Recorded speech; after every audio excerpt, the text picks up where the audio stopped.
Hello student, good evening. Today we will discuss about the one important topic, and this topic is very essential, and this is the paleontological evidences. So for understanding this topic must be needed to some definitions to understand very well this topic. So guys, इस topic को समझने से पहले कुछ आपको definitions आपको समझ में आनी चाहिए कि जो मैं डेफिनेशंस आपको बताने वाला हूँ उन डेफिनेशंस को आपको समझना ज़रूरी है, क्योंकि पैलेंटोलॉजिकल एविडेंसेस ये हमारे लिए एक नया नाम है। 10th क्लास के बच्चे हम लोग, और हमारे लिए एक नया नाम है कि what is mean by the palaeontology, and then after think about the evidence. Okay guys, थोड़ा सा डिफ़िकल्ट सा टॉपिक आपके अंडरस्टैंडिंग लेवल के हिसाब से, लेकिन आसान है, उतना भी कोई डिफ़िकल्ट नहीं है, आप आसानी से इसको अंडरस्टैंड कर सकते हो। तो पैलेंटोलॉजिकल एविडेंस को समझने से पहले आपको सबसे पहले समझ में आना चाहिए जिसका नाम है palaeontology. What is the mean of the palaeontology? Palaeontology यानी होता क्या है? पैलेंटोलॉजी किस चीज़ का नाम है? तो पैलेंटोलॉजी अगर मैं शॉर्ट और स्वीट में अगर बोलना चाहूँ तो साइंटिफिक स्टडी फॉसिल्स की।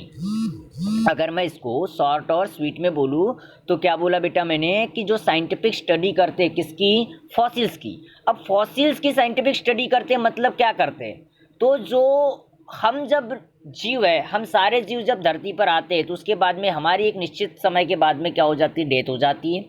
और डेथ होने के बाद में हमारे हम जो रहते तो हमको कहीं ना कहीं अर्थ के ऊपर में, अर्थ के अंदर में हम लोग हमको ब्यूरोइंग किया जाता है, और या फिर अल्टीमेटली एक नेचर है सॉइल का, वो ब्यूरोड होते जाते हैं सॉइल के अंदर। तो उस जो ब्यूरो होने के बाद में जो हमारे डेड रिमेन्स बच जाते हैं, मतलब जिनको हम हिंदी में अवशेष बोलते हैं, जो बचे कुछ ही चीज़ें हमारी रह जाती है, वो डीके होते होते जाती, तो एकदम से तो डीके नहीं होती, तो डीके होने से पहले जो हमारे अवशेष ज़मीन के अंदर में रह जाते उन सारे अवशेषों को हम क्या बोलते हैं? फॉसिल्स बोलते हैं। क्या बोलते हैं? फॉसिल्स। और इसीलिए मैंने बताया कि fossils are defined as dead remains, जो भी बचे कुछ डेड रिमेन्स मतलब मरे हुए जीवों के जो भी कंकाल अवशेष, जो प्लांट्स या फिर वो एनिमल्स के, उन चीज़ को हम क्या बोलते हैं? फॉसिल्स बोलते हैं। और वो एक डिफरेंट लेयर के अंदर में, ज़मीन के अंदर में हमको पाए जाते हैं। और एक चीज़ याद रखना बेटा, जो जीव सबसे पहले आया होगा वो उतना नीचे ब्यूरोड होगा, वो इतना ज़मीन के नीचे नीचे नीचे नीचे लेवल तक के उसके फॉसिल्स मिलेंगे। इस चीज़ को एक मेरे ध्यान में रखना, मतलब जो जीव अर्थ के ऊपर में पहले आया है उन जीव के फॉसिल्स हमको बहुत डीप में मिलेंगे सॉइल के अंदर, और जो जीव अर्लियर है उसके अर्लियर तो ऐसे अपर लेवल पर उसके क्या मिलते जाएंगे? लेयर के अंदर में अपने को उसके फॉसिल्स मिलते जाएंगे। और इस कॉन्सेप्ट को ध्यान में रखते हुए आगे हमको पढ़ना है पैलेंटोलॉजिकल एविडेंसेस। और इस चीज़ के लिए हमको एक कार्बन डेटिंग मेथड के बारे में हमको डिस्कस करना है, जो तुम्हारे सिलेबस के अंदर में है। तो उस कार्बन डेटिंग मेथड के हिसाब से हम लोगों को इस टॉपिक को पढ़ते हुए चलना पड़ेगा। तो माइंड में सवाल उठता है कि कार्बन डेटिंग मेथड यानी क्या होता है, कि किसे कहते हैं कार्बन डेटिंग मेथड?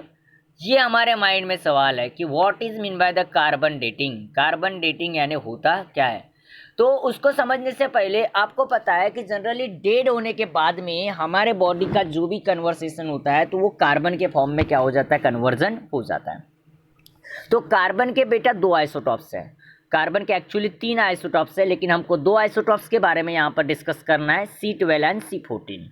तो लाइव जो एनिमल होता है तो उसके अंदर में जनरली क्या होता है कि C12 की क्वांटिटी अपने को वहाँ पर दिखाई देती है, एंड C14 की भी अपने को दिखाई देती है।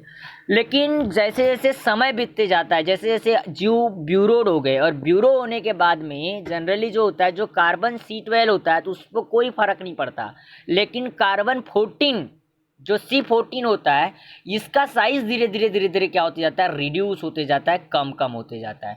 इसका साइज कम होते जाएगा, तो इसका मतलब ये है कि जो जीव सबसे पहले अर्थ के ऊपर में आया होगा वो बहुत नीचे गया होगा ज़मीन के अंदर, एक पहला कॉन्सेप्ट। और दूसरा कॉन्सेप्ट ये है कि उसके अंदर में C14 वाला आइसोटॉपिक कार्बन की क्वांटिटी क्या होगी? कम होगी, क्योंकि धीरे धीरे साइज छोटा होते जाएगा तो उसकी क्वांटिटी कम होती जाएगी, और C12 की क्वांटिटी एज इट इज रहेगी, उसको कोई भी फर्क नहीं पड़ेगा। तो इस मेथड के द्वारा, ऐसी कार्बन डेटिंग मेथड के द्वारा हम लोग पता कर सकते हैं कि कौन सा जीव कब आया था, उसकी एज कितनी थी, उसकी वो किस तरीके से रहा होगा, हम इसके बारे में डिस्कस कर सकते हैं। तो देखो, हम पढ़ने का प्रयास करते कार्बन डेटिंग को अकॉर्डिंग टू पॉइंट वाइज इसको पढ़ने का प्रयास करेंगे। मैं जितना है उतना बताने का प्रयास करूंगा ताकि आपको अंडरस्टैंडिंग के लिए भी बेटर हो और आपको ज़्यादा आपका माइंड में कन्फ्यूज़न ना हो। तो सबसे पहले कि फॉसिल्स यानी मैंने फर्स्ट पॉइंट में लिखवाया, मैंने पहले इसकी डेफिनेशन भी बताया था कि जो भी फॉसिल्स एक रिमेनेंट है, जो बचा कुछ चीज़ें है, कुछ बचे कुछ इंप्रेशंस हमारे बच गए हैं जो ऑर्गेनिजम्स के, उन चीज़ों को हम क्या बोलते हैं, अंडरग्राउंड के अंदर में जो पाए जाएंगे हम फॉसिल्स बोलते हैं। और carbon consumption of the animals and plants stops after the death, मतलब जनरली डेथ के बाद में कार्बन का कंजप्शन मतलब यूज़ होना, जनरली उपयोग मतलब जो बोलते हैं हम लोग उसको, वो पूरे तरीके से क्या हो जाता है, स्टॉप हो जाता है। और उसके बाद में आपको पता है कि वो धीरे धीरे वो जीव क्या होते जाता है, डिकेइंग होता है। और उस डिके होने के बाद में C14 टेक्स प्लेस कंटिन्यूसली, तो C12 को कुछ नहीं होता, C12 जैसे का वैसा होगा, लेकिन C14 धीरे धीरे क्या होती जाता है, मतलब कार्बन 14 मतलब समझ में आ रहा है ना, आइसोटॉप्स। आपको पता है कि कार्बन का एटॉमिक नंबर 6 है, अगर एटॉमिक नंबर 6 और न्यूट्रॉन्स भी 6 हुए तो C12 हो जाएगा। लेकिन ऐसे कुछ कार्बन के एटम्स की जिनके न्यूक्लियस के अंदर में कार्बन के एटम्स के अंदर में अपने को उसके जो प्रोटॉन्स 6 मिल रहे हैं लेकिन न्यूट्रॉन्स 8 है, ऐसे वाले जो कार्बन हो गए ये धीरे धीरे क्या होते जाएंगे, डिके होते जाएंगे। और डिके होने के बाद जो रेशो होता है C14 और C12 का, वो धीरे धीरे क्या होते जाएगा, चेंज होते जाएगा। और वो C14 की क्वांटिटी क्या होती जाएगी, कम होती जाएगी। मतलब हम कंक्लूजन एक लगा सकते हैं कि C14 जैसे जैसे कम होते जा रहे, मतलब वो जीव पहले आया होगा। और C12 नॉन रिएक्टिव होता है, नॉन रेडियो एक्टिव होता है, और वो डेड एनिमल्स के अंदर में, तो वो समय के साथ में उसको उतना ही के उतने ही रहेंगे, वो कम नहीं होंगे। जैसे मैं एक एग्जांपल्स बता रहा हूँ कि जब डेड होता है एनिमल्स, तो कंसीडर करो कि उसके अंदर में 1000 C12 है और उसके अंदर में 20 क्या है, C14 है।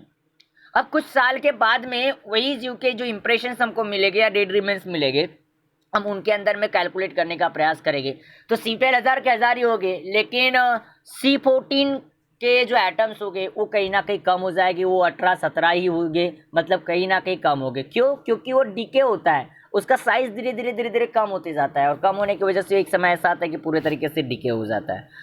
तो इस पे से हम रेशो पे से हम टाइम के बारे में बता सकते हैं कि वो एनिमल्स कब आया होगा और कब उसका कौन पहले आया और कौन बाद में आया, हम ये बता सकते हैं। मतलब कितने समय पहले कौन जीव आया, हम इसका अनुमान लगा सकते हैं। And the time pass since death of the plants and animals can be calculate by carbon dating. अब कार्बन डेटिंग की डेफिनेशंस बताया मैंने कि इसमें मेजरिंग करते हैं, क्या मेजर करते हैं, तो रेडियो एक्टिविटी किसकी, C14 की, और C14 and the ratio of C14 and C12 present in the remains of the dead organism. तो जितना रेशो कम होगा C14 का, जितनी क्वांटिटी C14 की कम मिलेगी, वो उतना क्या है, पुराना है।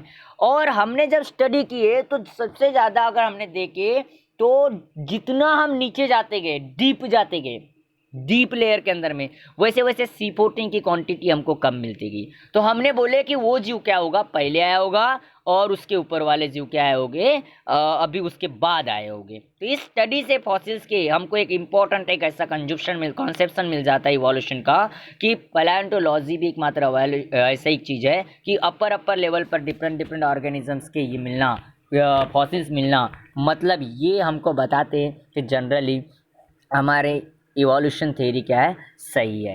तो हमने देखे पहले इन्वर्टेब्रेट्स के फॉसिल्स मिले, फिर उसके बाद में वर्टेब्रेट्स वगैरह मिले, तो ऐसा पहले फिश लाइक एनिमल्स मिले होंगे।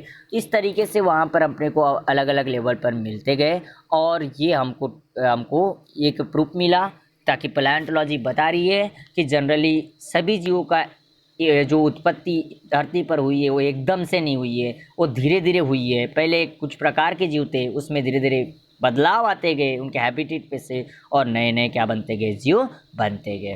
That's all guys.